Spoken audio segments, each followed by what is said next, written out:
ఏపీలో ఎన్నికలు సమీపిస్తున్న కొద్దీ అన్ని రాజకీయ పార్టీల్లోనూ వదంతుల పర్వం ఊపందుకుంది. ఇటీవల వైసీపీ నుంచి బయటకు వెళ్లిన మంగళగిరి ఎమ్మెల్యే ఆళ్ల రామకృష్ణారెడ్డి ఆర్కే తిరిగి వైసీపీలో చేరుతారన్న ప్రచారం జరుగుతోంది. అదేవిధంగా టీడీపీ నూజివీడు ఇన్ఛార్జ్ ముద్దర బోయిన వెంకటేశ్వరరావు వైసీపీ గూటికి చేరేందుకు రంగం సిద్దం చేసుకుంటున్నారనే ప్రచారం జరుగుతోంది. ఈ క్రమంలోనే గుడివాడ ఎమ్మెల్యే కొడాలి నానికి ఈసారి వైసీపీ టికెట్ ఇవ్వడం లేదంటూ గత 2 రోజులుగా జరుగుతున్న ప్రచారానికి నాని చెక్ పెట్టారు. దీంతో గుడివాడ వైసీపీ టికెట్ విషయంలో నెలకొన్న సస్పెన్స్ తొలగినట్టయింది. ఈ విషయంపై తాను క్లారిటీ ఇవ్వడమే కాదు, వైసీపీ అభ్యర్థిగా ప్రచారం జరుగుతున్న మండల హనుమంతరావుతో కూడా కొడాలి నాని క్లారిటీ ఇప్పించారు. ఎమ్మెల్యే కొడాలి నానితో కలిసి గుడివాడ నియోజకవర్గ పరిధిలోని గుడ్లవల్లేరు మండలంలో పర్యటించారు మండల హనుమంతరావు. ఈ సందర్భంగా నానికి మద్దతుగా ఎన్నికల ప్రచారం నిర్వహిస్తూ తాను పోటీలో లేనని క్లారిటీ ఇచ్చేశారు.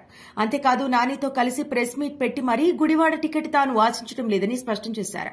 వైసీపీ అధిష్టానం కొడాలి నానికి కాకుండా తనకు ఎమ్మెల్యే టికెట్ ఇవ్వనుందని, దాదాపు ఇది ఖరారైనట్టు సోషల్ మీడియాలోనే కాదు ప్రధాన మీడియాలోనూ వార్తలు వస్తున్నాయని అన్నారు.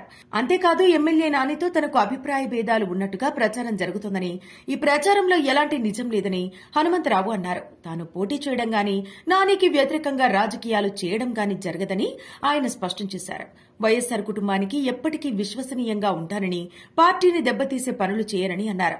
పదవి కావాలి, ఇతర ప్రయోజనాలు కావాలి అనే కోరికలు తనకు లేవని మండల హనుమంతరావు పేర్కొన్నారు.